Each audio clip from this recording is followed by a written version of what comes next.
언젠가 하여튼 신문을 보니까 법정에서 박근혜 대통령이 막 쫙 째려봤다고 그렇죠. 기사가 났던데 어떤 네. 상황이었습니까 그게?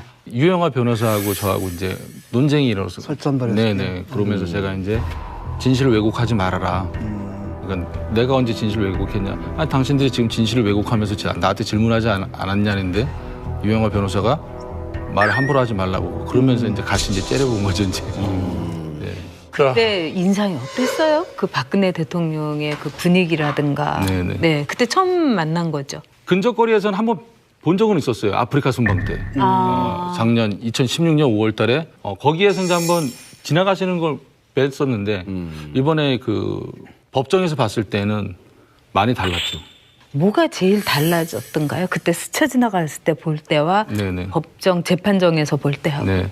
얼굴이 많이 달라지셨어요. 시술 안 받은 것 같아요 여기서. 확실히 관리를 안 받으시니까 예. 많이 또 이렇게 티가 많이 나더라고요.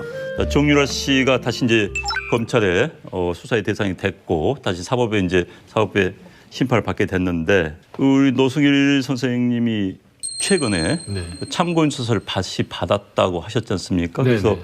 상당히 유의미한 진술을 했다고 들었는데 주로 어떤 내용들을 하셨습니까? 가장 핵심적인 게 그때는 그거였었어요. 네, 외환관리법. 외환관리법. 네. 제가 이제 박원호 원장한테 받았던 서류 중에 정유라가 박원호 원장한테 2만 5천 유로를 넘겨준 게 그리고 박원호 원장이 받았다는 게 적혀 있어요.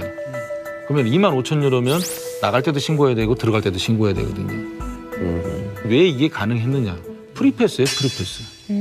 이들은 VIP입니다, 인천공항에서는. 구체적으로 느껴지던가요? 뭐 상황? 어디에서 딱 느꼈냐면요. 프랑크푸르트에서 느껴졌어요.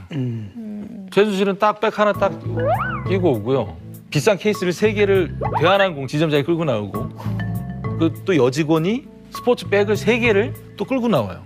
대한항공 지점장이 카트 끌고 나오는데 거기에 있는 독일인 보안 검사하는 사람들이 붙잡겠냐고요. 그냥 무조건 그냥 통과하죠. 그럼 인천공항에서는요 어떻게? 인천공항에서는 제가 VIP 쪽으로 이용하는 걸로 알고 있어요. 그런 거에 정유라는 굉장히 익숙해 있었겠네요. 그렇죠. 그러니까 본인이 입국할 때 그러잖아요. 뭐 삼성에서 지원해 주는 거 이렇게 뉘앙스가 나한테는 특별하지 않다. 그런 지원은 특혜가 아니다. 이런 뉘앙스 같더라고요. 독일에서 3개월 동안 정유라 씨를 만났잖아요. 같이 네. 있었잖아요. 네. 정유라 씨가 삼성과 관련된 발언을 또 뭘 했나요? 삼성과 관련된 발언은 극히 조심했었어요. 아 정유라도? 네네. 하지만 가장 결정적인 건 이거 같아요. 프랑크푸르트에서 2015년 8월 26일 날 코어스포츠하고 삼성이랑 계약을 하잖아요. 삼성의 박상진 전 사장, 예. 그다음 황성수 전 전무, 그다음 법무팀 변호사 3명이서 박원호 원장이 인솔을 해서 비블리스 마장을 갑니다. 결정적인 건 뭘 보냐면 정유라가 말 타는 시범하는 모습을 보게 됩니다. 정유라는 누가 와서 자기가 말 타는 시범을 볼 것이라는 걸 인지를 하고 있었어요. 거기에다가 제가 삼성에서 오니까 다과를 준비해야 될 거 아니에요. 아하. 테이블을 세팅을 하고 정유라한테 삼성에서 와서 너 말 타는 걸 볼 거니까 너 시범 보여야 된다. 이것까지 제가 얘기했어요. 자기가 준비도 할 테니까. 네. 이게 검찰에서 전화가 와서 제가 이 부분을 설명을 해줬어요. 그랬더니 우리한테 먼저 했어야 되는데. 알겠다 이러는 거예요. 검찰에서는 가장 많이 물어본 게 어떤 부분이었어요? 계속 확인하면서. 가장 핵심적으로 보는 게 말이었었어요. 말. 삼성에서 말을 블라디미르. 어떻게 사주고 이게 실질적으로 정말 삼성에서 빌려준 거냐 아닌 거냐 이렇게 얘기가 나온 거죠. 근데 제가 생각했을 때는 이런 부분도 있을 것 같아요. 헬그 스트란드에서 말을 삽니다. 거진 한 250만 유로 정도 사잖아요. 예.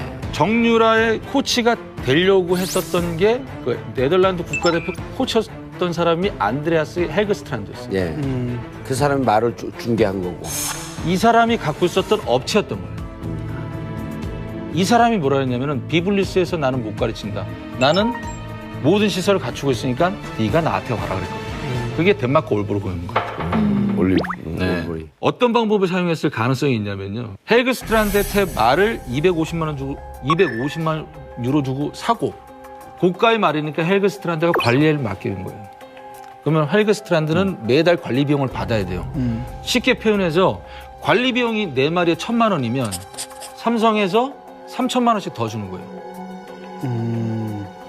차액은? 자, 차액은 헬그스트란드가 차곡차곡 쌓아놓는 거예요. 말을 최순실한테 넘겨줘야 될 거 아니에요. 그러면 삼성에서 말을 판매하겠다라고 얘기를 하면 헬그스트란드는 삼성에서 미리 보내준 이 돈으로 그냥 주는 거예요. 송금 받은 거네요? 네.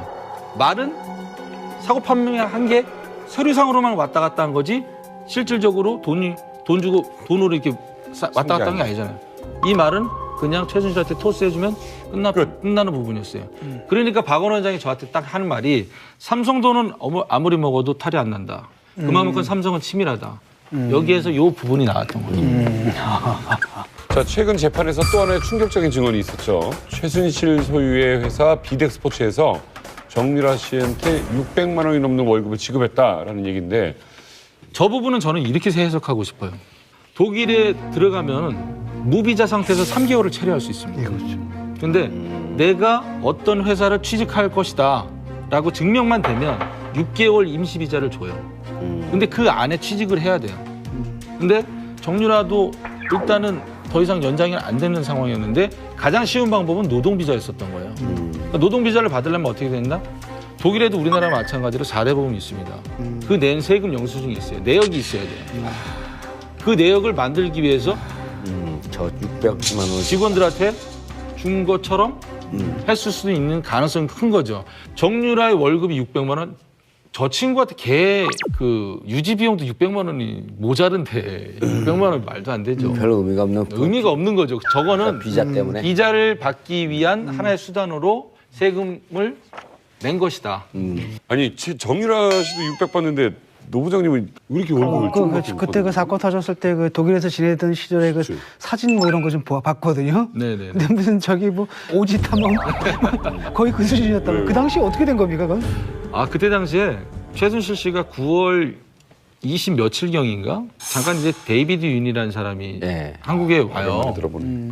독일에 있다가 한국에 가서 잠깐 갔다가 최순실을 만나고 와서 저한테 부장님 전 좀 잠깐 보세요 하더라고요. 그래서 왜 무슨 일이세요? 그러니까는 부장님 회장님께서 모든 거 다 정리하고 한국에 들어오랍니다. 그러는 거예요. 내가 왜 들어가냐 한국에 그랬더니 그건 다 이유를 모르겠다. 난 안 들어가겠다. 그러면은 회장님께서 월급을 못 준다고 합니다. 그러더라고요. 또 그러면 독일에서 주기로 한 150만 원 주지 말고 한국에서는 200만 원 붙여준다고 했으니까 그것만 줘라 하면 됐지 않냐. 그렇게 전해라. 그렇게 했죠. 그 다음부터 부식을 딱 끊는 거예요. 그래서 제가 방법이 하나밖에 없었어요. 밥해서 물 말아서 간장 타서 한 보름을 먹었어요. 그러고 난 다음 제가 모든 문서들을 그 와중에 이제 그렇게 물 말아 먹으면서 문서들이 하나둘씩 들어오면은 다 복사를. 스캔을 해서 파일로 만들죠. 그때는 왜 그게 스캔하고 그게 왜? 진행사항을 더 많이 알아야 됐었던 부분도 있었어요. 네. 그때 당시에는 정경유착이라는 건 알았어요. 정경유착까지만. 선수들을 선발하기로 돼 있었던 거는 저는 그렇게 인지하고 들어갔어요. 마장마술 3명, 장애물 3명. 박원 원장님도 그렇게 얘기를 했었고 박원 원장님도 최순실한테 제가 봤을 때는 속은 거예요. 박원 원장님 같은 경우에는 그 장애물 선수를 누구를 좀 컨택을 하려고 좀 알아보러 다녔던 거 있어요. 그것도 사실이에요. 하지만 최순실이 꼴값 떨고 있네. 누구 때문에 이게 생겼느냐 해서 모든 게 다 틀어졌죠. 그러니까 박원 원장이 그다음부터 선수 안 알아보러 다닙니다. 자, 오로지 이 한 사람만을 지원하기 위해서 만든 프로그램이었던 거예요. 그러니까 그게 그 전에 2014년 2월 달에는 권력형 비리를 했죠. 김종 전 차관이 사단법인이 쓸 장소로 일산 올림픽 스포츠센터와 분당 올림픽 스포츠센터를 파워포인트로 만들어서 갖고 오죠. 운영권, 그다음에 시설도 사용할 수 있게끔. 둘 중에 하나 택해라. 그 파워포인트는요. 바로 사단법인이 갔어도 되는 파워포인트였어요. 모든 계획이 쫙. 그거를 잘 만들었다 그러더라고. 근데 이번에 이제 또 나온 증거 중에 최순실 씨가 운영하던 그 광고에서 플레이그라운드. 그렇죠. 그것도 그 전에 알고 있었어요? 플레이그라운드 전시는 코어 플랜이었어요. 코어 플랜. 자, 2015년 8월 초에 한국에도 법인을 만들 것이라고 그랬거든요. 근데 독일 법인과 한국 법인의 둘 다 이름이 안 정해진 상태였어요. 그런데 코어 스포츠로 정해지면서 한국 법인도 코어 플랜이라고 정해진 거예요. 자, 독일은 스포츠 매니지먼트, 한국에 있는 코어 플랜은 광고 회사였다. 광고회사. 주력이. 예. 어떤 주력이었냐? 정부에서 그 이미지 광고 많이 하잖아요. 홍보. 발주하고 코어 플랜은 수주를 하고. 이야. 그다음에 기업들 광고도 수주를 하고. 최순실이 노승희를 왜 나가라고 했냐? 되게 궁금했었잖아요. 예. 고영태가 독일에 들어와서 친구도 보냈는데 최순실, 박원호, 고영태가 셋이서 얘기해 보니 이 판도 아니라는 거예요. 승마 2020년 도쿄 올림픽의 금메달이 목표가 아니라 돈의 목표였었구나라는 결론을 내린 거예요. 그래서 고영태가 삼성하고 계약 끝나고 한 며칠 있다가 바로 한국에 들어갑니다. 한국에 들어오자마자 고영태가 먼저 한 일은 코어 플랜을 없애요. 근데 최순실이 지시를 해서 만들었는데 고영태가 없앴단 말이에요. 저보러 한국 들어와서 고영태를 찾으라는 거예요. 말이 안 되잖아요. 그래서 나는 그런 이유로 하면 안 들어가겠다. 아, 이렇게 된 거군요. 최순실과 고영태의 관계가 어떤 관계이길래 고영태가 최순실의 허락도 받지 않고 막 회사도 없애버리고 하는 거 어느 정도 관계예요? 고영태는 좀 올바른 생각을 갖고 있었어요. 어떤 올바른 생각이냐면 최순실이 이런 걸 갖고 와요. 근데 고영태는 그 전에 이제 VIP하고의 관계를 좀 알았었나 봐요. 최순실하고의. 그래서 이거는 나중에 문제가 생깁니다. 이거는 나중에 VIP까지도 문제가 생길 겁니다라고 해서 계속 노를 하는 거예요. 근데 내가 재밌는 얘기 했는데 만약에 그 남민석 씨 같은 경우에 재밌는 얘기를 했는데 안 웃어주면 화나잖아요. 서운하지. 네. 최순실도 마찬가지예요. 아니 돈 버는 거 갖고 왔는데 얘가 문제가 생긴다 안 한다고 딱 냉소적으로 반응 보이니까 너 그만둬. 너 앞으로 나랑 만나지 마. 어디 건방지게. 예. 이렇게 된 거예요. 나중에 제일 궁합이 잘 맞았던 게 제 생각에는 차은택이었다고. 그러니까 차은택이 이러니까 풀리네. 초창기에 노승일, 고영태가 차지했던 그 자리를 나중에 다 차고 돌아간 거야 보니까. 박근혜 전 대통령이 안종범 수석 수첩에 대해서 모르쇠로 계속 일관했었잖아요. 근데 예. 이번에 또 새로 확보한 수첩 7건이 나왔어요.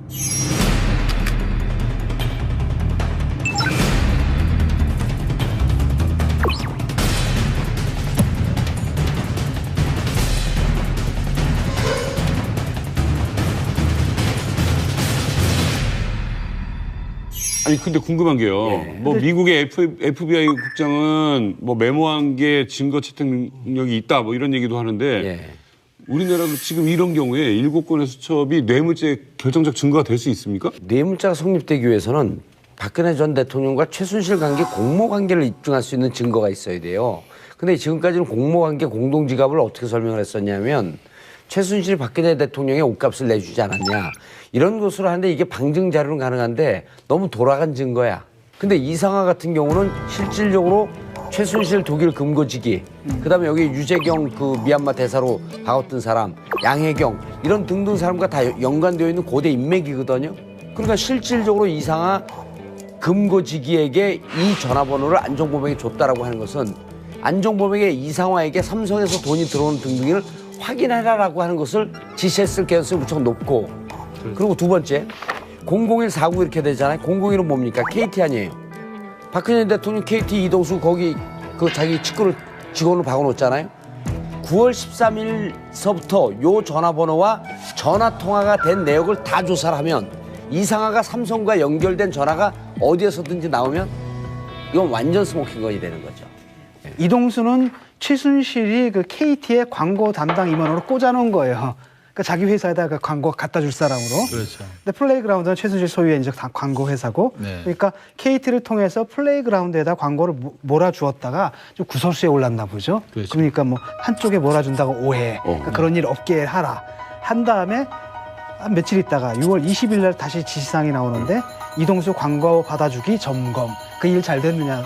확인. 점검해봐라, 확인해봐라 이거죠 지금. 그렇죠. 그러니까 대통령이 알아서. 네, 맞. 근데 이거를 전에는 어떻게 증언했냐? 그 박근혜 그 전 대통령은 이 부분에 대해서 전혀 모른다 그랬어요. 그치.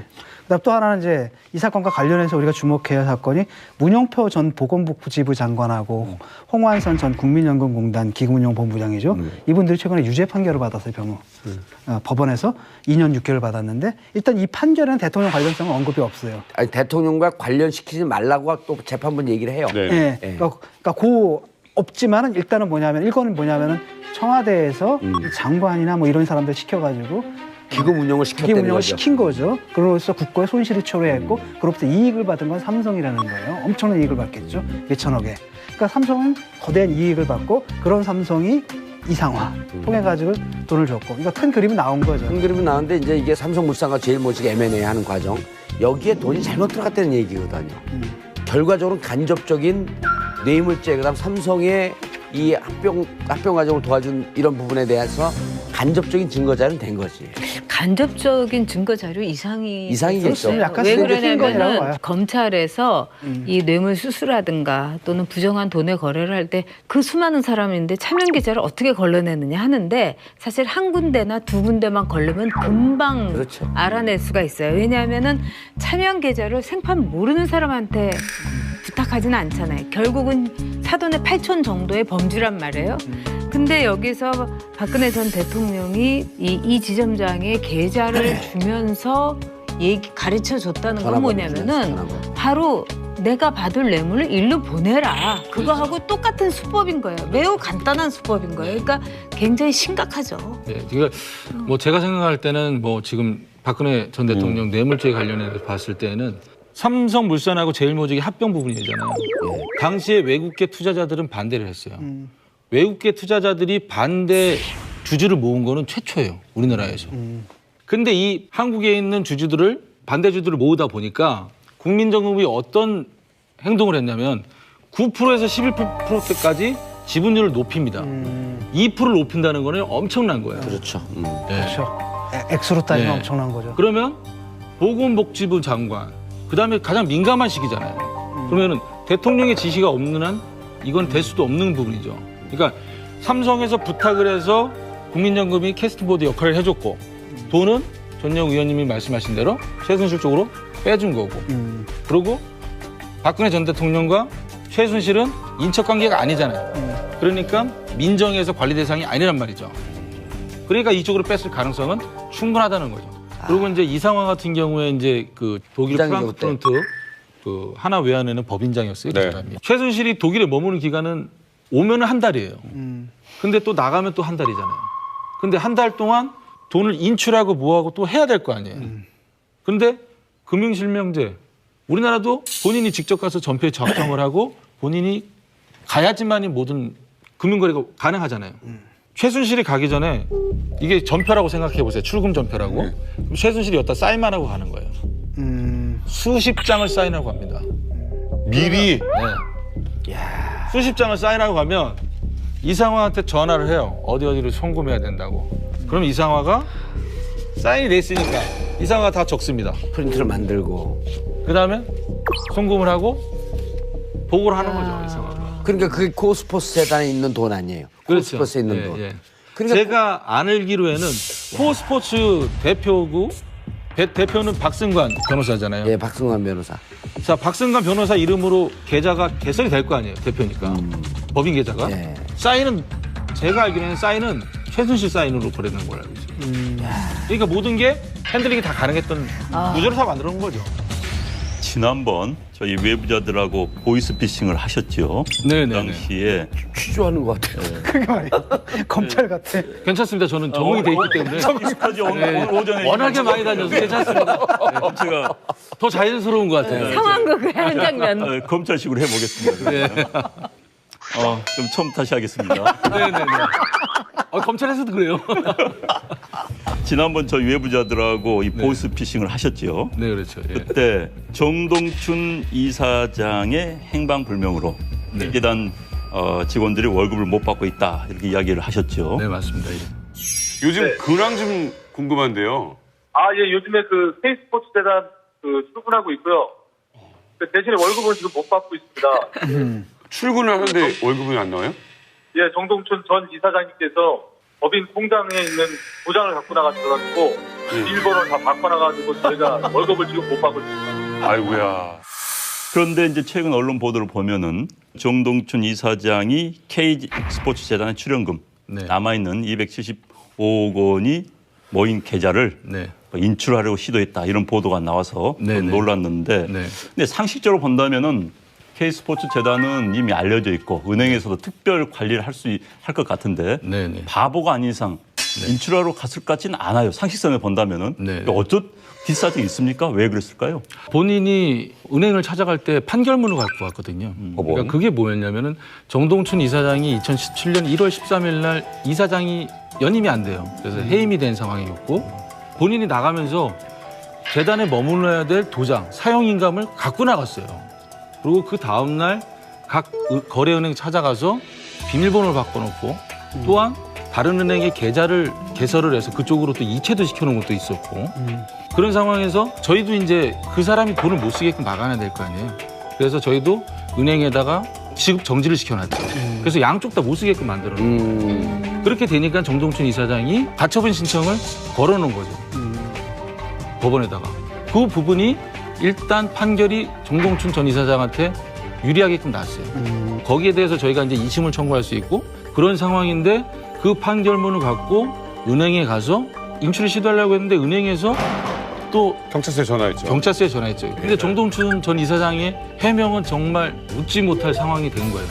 재단에 임금 얘기던데? 네네 재단에 뭐 공과금이 밀려서 그다음 임금이 밀린 상황이기 때문에 그걸 해결해 줘. 근데 먼저 본인이 재단에다가 공과금이 얼마가 밀렸는지 직원들의 급여가 얼마나 밀렸는지를 먼저 확인하고 은행을 갔어야 되는 부분이거든요. 그리고 본인이 그런 좋은 마음이었다면 재단에 내가 이만저만해서 이러니 은행을 가겠다라고 했어야 되는데 몰래 갔거든요. 거기서 발각이 됐는데 구차한 변명을 늘어놓으면서 본인이 더 안 좋아진 상황이 됩니다. 진짜 임금 줄 마음은 몇 프로나 있었을까요? 제로입니다. 근데 그 돈을 개인적으로 쓰는 순간 횡령으로 즉시 세고랑을 차게 될 텐데 바보가 아니서 어떻게 빼낼 수 있을까요, 이거? 그 사람이 그래서 이제 판결문을 갖고 간 거죠. 그러니까 아니, 나는 판결을 빼낸다 하더라도 그 재단은 완전히 그렇죠. 주식의 대상이에요. 경찰도 보고 있는데 거기서 단돈 10원이나 빼내서 개인적으로 넣는 순간 네. 진짜 그 스스로 들어가는 건 마찬가지입니다. 그런데 아니, 쉽게 할 수는 없었을 텐데. 아니 근데 내 생각에는 지금 이제 여기 계신 분들은 전과가 없잖아. 왜요? 이게 전과자의 심리는요 코너에 몰리고 그럴 땐 도망갈 거하고 돈 이거밖에 안 보입니다. 그분이 전과자예요? 아니 그러니까 이게 안에 있는 사람들 심리가 이제 다 구속이 돼 있잖아요. 그럼 이제 코너에 몰린 거거든. 돈을 갖고 튀어라밖에 없는 거예요. 제가 보기에는 이 돈은 이미 눈먼 돈을 모아놨는데 저 몇백억이 어른거리는 거예요 계속. 그래서 저는 본인이 생각을 했든 아니면 제3자가 얘기했든 전 빼갖고 튀려고 했던 거밖에 없어요. 아니 상식적으로 이렇게 피곤한 일에 연루가 되면 난 그 예. 자리에 빨리 박차고 나가서 근데 자유로운 최순실 자체가 어떻게 보면은 나랏돈 빼먹는 거를 그 목표로 삼은 거 아니에요. 그런 점에 아니, 있어서는 그러니까 돈을 빼갖고 튀려고 했던 거예요. 내가 보기에는 그거밖에 길이 없어요. 은에 대해서는 집착이 굉장히 강했던 사람 같아. 근데 이제 최순실이 뭐 이런 뭐 K 스포츠도 만들고 뭐 이것저것 만드는 그런 솜씨를 보면은 거의 전문가의 수완인데 반면에 언행을 보면은 또 정말 대책 없는 그 아줌마 같다는 느낌도 드는 거예요. 아주머니들 중에서도 이 머리가 잘 돌아가는 분이 있는데 이거는 완전히 그냥 내지르는 그런 스타일인데 도대체 어떤 게 진짜 최순실의 얼굴인가요? 모습인가요? 저는 후자 쪽에 이제 내질리는 스타일이 이제 최순실의 스타일이라고 보고요. 오. 최순실이 교묘하다, 정말 똑똑한 거 아니냐 이렇게들 표현하시는데 그 부분은 뭐냐면은 최순실이 갖고 있었던 건 인사권을 갖고 있었잖아요. 그러다 보니까 수석, 장관, 차관 이런 사람들이 더 잘 보이기 위해서는 구조를 다 짜주는 거죠. 이렇게 하면 됩니다. 그러면은 자기가 이렇게 들어보고 괜찮네 그러면 박근혜한테 얘기를 하고 박근혜가 다시 수석들한테 얘기하고 수석이 다시 장관한테 얘기하고 장관이 다시 차관한테 얘기해서 구조를 만들었던 거예요. 노 부장이 보기에 네. 박근혜 전 대통령과 최순실의 공모 관계. 네. 박근혜 대통령 입에서 최순실 금고지기 했던 일개 은행의 부장인데 이상한 전화번호와 이름이 나고 안종범한테 줬단 말이에요. 노 부장님이 그 둘이 이 돈을 빼먹기 위해서 어떻게 되고 정유라 씨 이런 등등 관계를 거의 다 알고 있는 거 아니야. 네. 일단은 제가 이제 그 K스포츠 재단 입사하면서 최순실이 이제 불러요. 예. WK 사무실로 가서 이제 회의를 해봤더니 이것도 급한이 또 급한인 거예요. 자, 포스코에다가 펜싱 팀하고 배드민턴 팀 만들려고 지시를 했잖아요. 근데 포스코를 갔더니 포스코 사장이 콧방귀를 끼는 거예요. 그래서 와서 최순실이 어떻게 됐냐 그래서 콧방귀 끼던데요 이렇게 얘기를 하니까 최순실이 보고서를 작성해라. 그 사람이 얘기한 거 우리가 얘기한 거 그대로 작성을 해라. 그래서 보고서 작성했더니 BH 라인 통해서 올려라. 당시에 그 사무총장님이셨던 분이 안종범 수석하고 계속 연락을 주고받았어요. 아, 이게 안종범 수석한테 전달해 주라는 거구나. 그래서 저는 당시 사무총장한테 줬고 사무총장이 이제 안종범 수석한테 전달을 해줬고. 근데 그 부분은 거기서 이렇게 끝났어요. 안종범 수석이 VIP께는 얘기하지 말아달라. 그 부분은 뭐냐면 최순실이 이 결과물에 대해서 박근혜한테 얘기한다는 걸 안종범은 알고 있었던 거죠. 그러니까 VIP한테 전달하지 말아달라는 거죠. 왜 하필 문화체육부였을까요? 그 그쪽이 거점이. 문화는 체육보다 더 광범위하잖아요. 문화는 엄청납니다. 체육에서 종합형 스포츠 클럽이라는 거는 우리나라에 지금 한 60개소에서 지금 지원을 받는 걸로 알고 있어요. 그게 뭐냐면은 동네마다 스포츠 공간을 만드는 거예요. 그리고 여기에서 선정이 되면 연 3억씩 지원을 해줘요. 3년간. 그러면 컨설팅을 어디서 하게? WK에서 하는 걸로 돼 있잖아요. 경영 컨설팅은 그냥 해주겠어요? 컨설팅 비용을 받잖아요. 3억 예산 나간 것 중에. 그렇죠. 그게 제 기억으로는 1억씩이었어요. 한 개수당. 제가 알기로는 이 모델이 2,000개, 2,300개가 목표였었던 걸로 저는 알고 있어요. 2,300억이네 그냥. 예. 그런 아이디어를 어디서 얻었을까요? 그 기획을 김종 차관이 짰다는 거 아니에요? 제 생각에는 김종 차관밖에 없었던 거죠. 아니, 그러니까 김종 차관이 스포츠 상품을 기획하고 프로그램을 기획하는 데는 가장 탁월한 아이디어를 갖고 있었다는 거 아니에요? 네, 그렇다고 하더라고요. 스포츠 마케팅 부분에서는 옛날에 그 저명하시다고 하시더라고요. 최순실 씨가 어찌됐든 뭐 K스포츠 재단을 위해서 돈을 벌려고 했고 네. 뭐 상당수 이제 미수로 끝난 거 아니에요? 그렇죠. 이렇게 됐으니까. 네네. 그럼 최순실 씨가 벌 재산이 얼마 된다고 보세요? 초기에 검찰에서 뭐 돈도 많아 보이지도 않고 그냥 강남에 그냥 사는 아줌마로 보이던데 이러는 거예요. 그래서 그렇지 않다고 저분 건물 지금 갖고 있는 게 금매로 300억이었다고. 그 금매 300억도 정유라가 얘기해 준 거예요, 저한테. 정유라가? 예. 아. 그래서 미슨 빌딩이 금매가 300억이었구나. 근데 최순실 씨가 갖고 있는 건물은 상당히 많거든요. 그러니까 K스포츠 재단, 그 바로 옆에 또 미르잖아요. K스포츠 재단의 앞쪽으로 한 200m 떨어지면 테스테로사예요. 그쪽에 밀집되게 제가 알기로는 최순실 건물이 한 3개 정도는 있는 것 같아요. 저 끝으로 이 자리를 빌려서 정유라 씨나 최순실 씨에게 한마디 한다면? 제가 어렸을 때 그 개그맨 김병주 아저씨 지구를 떠나거라 이거 하고 싶습니다 진짜. 안종범에게 이상화에게 삼성에서 돈이 들어오는 등등을 확인해라라고 하는 것을 지시했을 가능성이 무척 높고, 그리고 두 번째 00149 이렇게 되잖아요. 001은 뭡니까? KT 아니에요. 박근혜 대통령 KT 이동수 거기 그 자기 직원을 박아놓았잖아요. 9월 13일서부터 요 전화번호와 전화 통화가 된 내역을 다 조사를 하면 이상화가 삼성과 연결된 전화가 어디에서든지 나오면 이건 완전 스모킹건이 되는 거죠. 이동수는 최순실이 그 KT의 광고 담당 임원으로 꽂아놓은 거예요.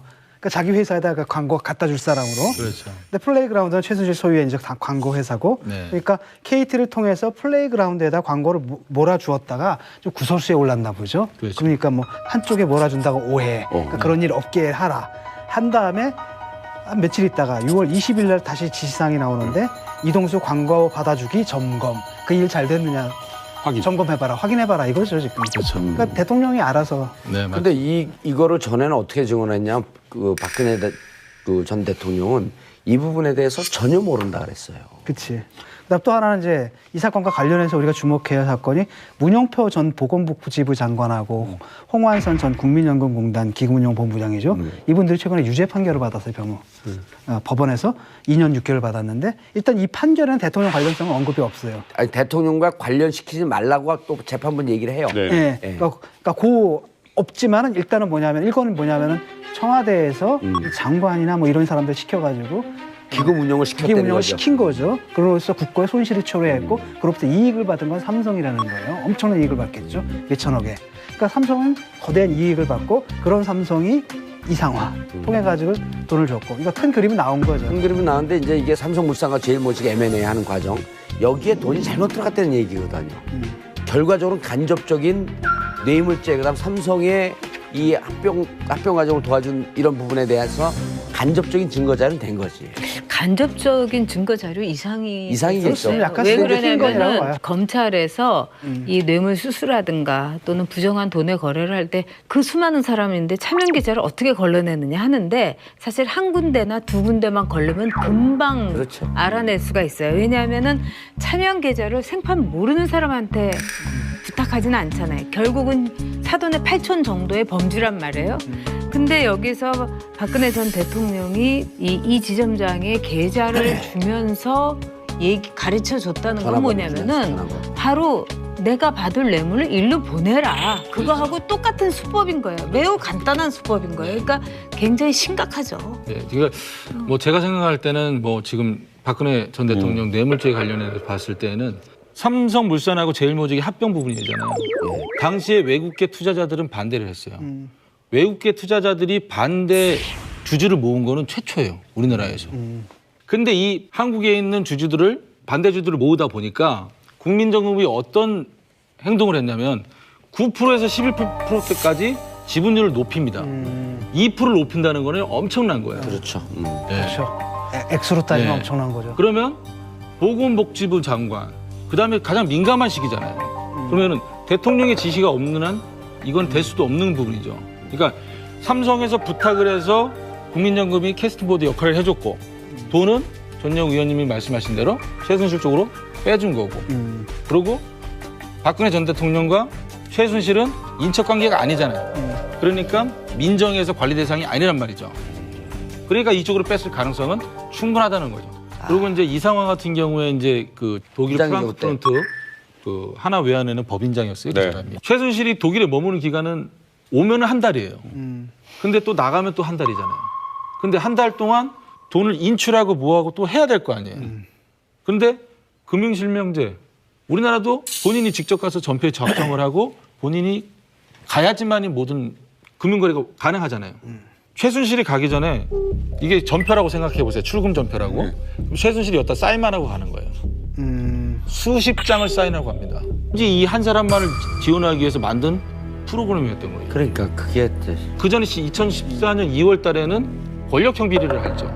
김종 전 차관이 사단법인이 쓸 장소로 일산 올림픽 스포츠센터와 분당 올림픽 스포츠센터를 파워포인트로 만들어서 갖고 오죠. 운영권, 그다음에 시설도 사용할 수 있게끔. 둘 중에 하나 택해라. 그 파워포인트는요. 바로 사단법인이 갔어도 되는 파워포인트였어요. 모든 계획이 쫙. 그거를 잘 만들었다 그러더라고. 근데 이번에 이제 또 나온 증거 중에 최순실 씨가 운영하던 그 광고에서 플레이그라운드. 그렇죠. 그것도 그 전에 알고 있었어요? 플레이그라운드 전시는 코어 플랜이었어요. 코 플랜. 자, 2015년 8월 초에 한국에도 법인을 만들 것이라고 그랬거든요. 근데 독일 법인과 한국 법인의 둘 다 이름이 안 정해진 상태였어요. 그런데 코어 스포츠로 정해지면서 한국 법인도 코어 플랜이라고 정해진 거예요. 자, 독일은 스포츠 매니지먼트, 한국에 있는 코어 플랜은 광고회사였던 거예요. 광고회사. 주력이. 예. 어떤 주력이었냐? 정부에서 그 이미지 광고 많이 하잖아요. 홍보. 발주하고 코어 플랜은 수주를 하고. 이야. 그다음에 기업들 광고도 수주를 하고. 최순실이 노승희를 왜 나가라고 했냐? 되게 궁금했었잖아요. 예. 고영태가 독일에 들어와서 친구도 보냈는데 최순실, 박원호, 고영태가 셋이서 얘기해 보니 이 판도 아니라는 거예요. 승마 2020년 도쿄 올림픽의 금메달이 목표가 아니라 돈의 목표였었구나라는 결론을 내린 거예요. 그래서 고영태가 삼성하고 계약 끝나고 한 며칠 있다가 바로 한국에 들어갑니다. 한국에 들어오자마자 고영태가 먼저 한 일은 코어 플랜을 없애요. 근데 최순실이 지시를 해서 만들었는데 고영태가 없앴단 말이에요. 저보러 한국 들어와서 고영태를 찾으라는 거예요. 말이 안 되잖아요. 그래서 나는 그런 이유로 하면 안 들어가겠다. 아, 이렇게 된 거군요. 최순실과 고영태의 관계가 어떤 관계이길래 고영태가 최순실의 허락도 받지 않고 막 회사도 없애버리고 하는 거 어느 정도 관계가 고영태는 좀 올바른 생각을 갖고 있었어요. 어떤 올바른 생각이냐면 최순실이 이런 걸 갖고 와요. 근데 고영태는 그 전에 이제 VIP하고의 관계를 좀 알았었나 봐요. 최순실하고의. 그래서 이거는 나중에 문제가 생깁니다. 이거는 나중에 VIP까지도 문제가 생길 겁니다라고 해서 계속 노를 한 거예요. 근데 내가 재밌는 얘기 했는데 만약에 그 남민석 씨 같은 경우에 재밌는 얘기를 했는데 안 웃어주면 화나잖아요. 서운하지. 네. 최순실도 마찬가지예요. 아니 돈 버는 거 갖고 왔는데 얘가 문제가 생긴다 안 한다고 딱 냉소적으로 반응 보이니까 너 그만둬. 너 앞으로 나랑 만나지 마. 어디 건방지게. 예. 이렇게 된 거예요. 나중에 제일 궁합이 잘 맞았던 게 제 생각에는 차은택이었다고 봅시다. 그러니까 차은택이 이러니까 풀리네. 초창기에 노승일 고용태가 차지했던 그 자리를 나중에 다 차고 들어간 거야 보니까. 박근혜 전 대통령이 안종범 수석 수첩에 대해서 모르쇠로 계속 일관했었잖아요. 근데 예. 이번에 또 새로 확보한 수첩 7건이 나왔어요.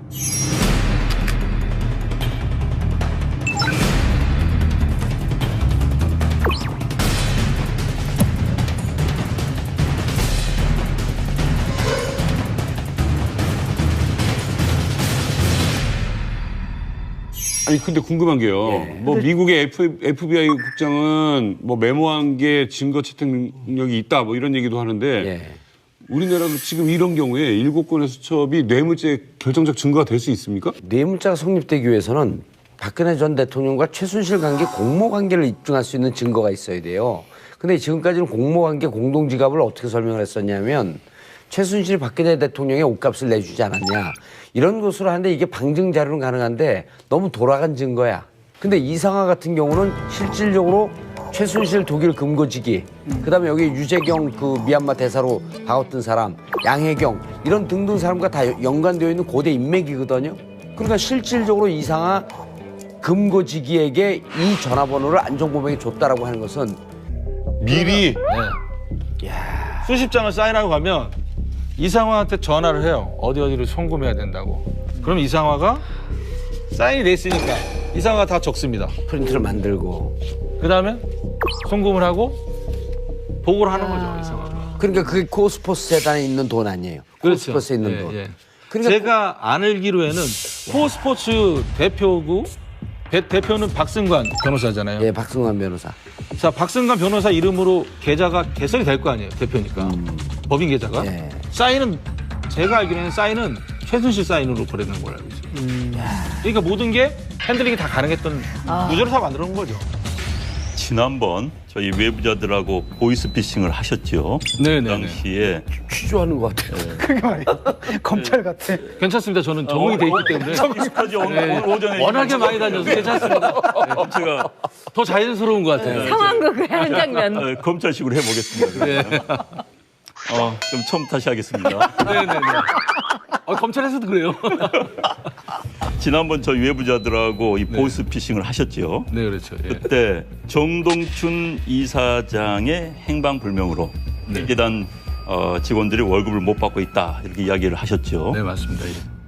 요즘 근황 좀 궁금한데요. 예, 요즘에 그 K스포츠 재단 출근하고 있고요. 대신에 월급은 지금 못 받고 있습니다. 출근을 하는데 월급이 안 나와요? 예, 정동춘 전 이사장님께서 법인 공장에 있는 부장을 갖고 나가셔가지고 비밀번호를 다 바꿔놔가지고 저희가 월급을 지금 못 받고 있습니다. 아이고야. 그런데 이제 최근 언론 보도를 보면은 정동춘 이사장이 K 스포츠 재단의 출연금 네. 남아있는 275억 원이 모인 계좌를 네. 인출하려고 시도했다 이런 보도가 나와서 좀 네네. 놀랐는데 네.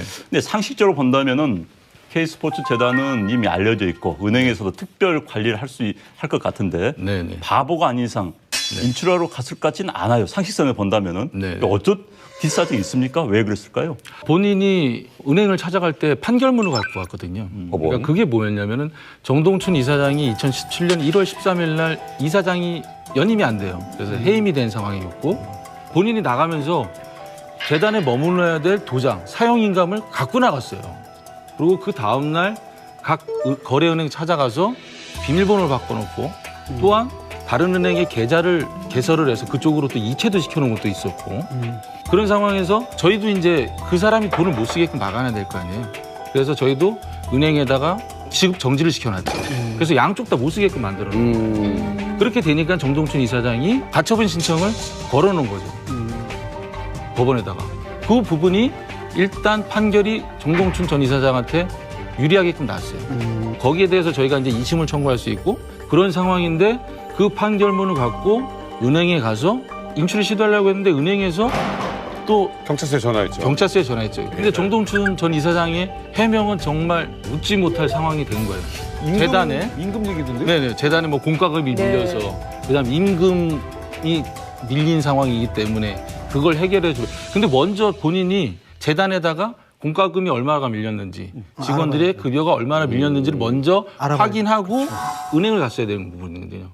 그리고 본인이 그런 좋은 마음이었다면 재단에 내가 이만저만해서 이러니 은행을 가겠다라고 했어야 되는데 몰래 갔거든요. 거기서 발각이 됐는데 구차한 변명을 늘어놓으면서 본인이 더 안 좋아진 상황이 됩니다. 진짜 임금 줄 마음은 몇 프로나 있었을까요? 제로입니다. 근데 그 돈을 개인적으로 쓰는 순간 횡령으로 즉시 세고랑이 차게 될 텐데 바보가 아니서 어떻게 빼낼 수 있을까 이거? 그 사람이 그래서 이제 판결문을 갖고 간 거죠. 그러니까 아니 나는 판결을 빼낸다 하더라도 그 재단은 완전히 그렇죠. 주시의 대상이에요. 경찰도 보고 있는데 거기서 단돈 10원이나 빼내서 개인적으로 넣는 순간 네. 진짜 그 스스로 들어가는 건 마찬가지입니다. 그런데 아니, 쉽게 할 수가 없었을 텐데. 아니 근데 내 생각에는 지금 이제 여기 계신 분들은 전과가 없잖아. 이게 전과자의 심리는요 코너에 몰리고 그럴 땐 도망갈까. 언젠가 하여튼 신문을 보니까 법정에서 박근혜 대통령이 막 쫙 째려봤다고 그렇죠. 기사가 났던데 어떤 네. 상황이었습니까 그게? 유영하 변호사하고 저하고 이제 논쟁이 일어서 설전벌였어요. 네네. 그러면서 제가 이제 진실을 왜곡하지 말아라. 그러니까 내가 언제 진실을 왜곡했냐? 아니 당신들이 지금 진실을 왜곡하면서 나한테 질문하지 않았냐는데 유영하 변호사가 말 함부로 하지 말라고 그러면서 이제 같이 이제 째려본 거죠 이제. 네. 그때 인상이 어땠어요? 그 박근혜 대통령의 그 분위기라든가. 네네. 네, 그때 처음 만난 거죠. 근접거리에서는 한번 본 적은 있었어요. 아프리카 순방 때. 작년 2016년 5월 달에 거기에서 이제 한번 지나가시는 걸 뵀었는데 이번에 그 법정에서 봤을 때는 많이 달랐죠. 뭐가 제일 달라졌던가요? 그때 스쳐 지나갔을 때 볼 때와 네네. 법정 재판정에서 볼 때하고. 네. 얼굴이 많이 달라지셨어요. 시술 안 받은 것 같아요 여기서. 확실히 관리를 안 받으시니까 예. 많이 또 이렇게 티가 많이 나더라고요. 자, 정유라 씨가 다시 이제 검찰에 수사의 대상이 됐고 다시 사법에 심판을 받게 됐는데 우리 노승일 선생님이 최근에 네. 참고인 수사를 다시 받았다고 하셨지 않습니까? 네, 그래서 네. 상당히 유의미한 진술을 했다고 들었는데 주로 어떤 내용들을 하셨습니까? 가장 핵심적인 게 그때는 그거였었어요. 외환관리법. 외환관리법. 네. 제가 이제 박원호 원장한테 받았던 서류 중에 정유라가 박원호 원장한테 2만 5천 유로를 넘겨준 게 그리고 박원호 원장이 받았다는 게 적혀 있어요. 그러면 2만 5천 유로면 나갈 때도 신고해야 되고 들어갈 때도 신고해야 되거든요. 왜 이게 가능했느냐? 프리패스예요, 프리패스. 이들은 VIP입니다, 인천공항에서는. 구체적으로 느껴지던가요? 뭐 어떤 상황? 어디에서 딱 느꼈냐면요. 프랑크푸르트에서 느껴졌어요. 최순실은 딱 백 하나 딱 끼고 오고요. 비싼 케이스를 3개를 대한항공 지점장이 끌고 나오고 또 여직원이 스포츠 백을 3개를 또 끌고 나와요. 대한항공 지점장이 카트 끌고 나오는데 거기에 있는 독일인 보안 검사하는 사람들이 붙잡겠냐고요. 그냥 무조건 그냥 통과하죠. 그럼 인천공항에서는요 어떻게? 인천공항에서는 제가 VIP 쪽으로 이용하는 걸로 알고 있어요. 그런 거에 정유라는 굉장히 익숙해 있었겠네요. 그렇죠. 그러니까 본인이 입국할 때 그러잖아요. 뭐 삼성에서 지원해 주는 거 이렇게 뉘앙스가 나한테는 특별하지 않다. 그런 지원은 특혜가 아니다. 이런 뉘앙스 같더라고요. 독일에서 3개월 동안 정유라 씨를 만났잖아요. 같이 네. 있었잖아요. 네. 정유라 씨가 삼성과 관련된 발언을 또 뭘 했나요? 삼성과 관련된 발언은 극히 조심했었어요. 아 정유라도? 네네. 하지만 가장 결정적인 건 이거 같아요. 프랑크푸르트에서 2015년 8월 26일 날 코어스포츠하고 삼성이랑 계약을 하잖아요. 삼성의 박상진 전 사장, 예. 그다음 황성수 전 전무, 그다음 법무팀 변호사 3명이서 박원호 원장이 인솔을 해서 비블리스 마장을 갑니다. 결정적인 건 뭘 보냐면 정유라가 말 타는 시범하는 모습을 보게 됩니다. 정유라는 누가 와서 자기가 말 타는 시범을 볼 것이라는 걸 인지를 하고 있었어요. 거기에다가 제가 삼성에서 오니까 다과를 준비해야 될 거 아니에요. 아하. 테이블을 세팅을 하고 정유라한테 삼성에서 와서 너 말 타는 걸 볼 거니까 너 시범 보여야 된다. 이것까지 제가 얘기했어요. 그냥 자기가 준비도 할 테니까. 네. 이게 검찰에서 전화가 와서 제가 이 부분을 설명을 해줬어요. 그랬더니 우리한테 먼저 했어야 되는데. 알겠다 이러는 거예요.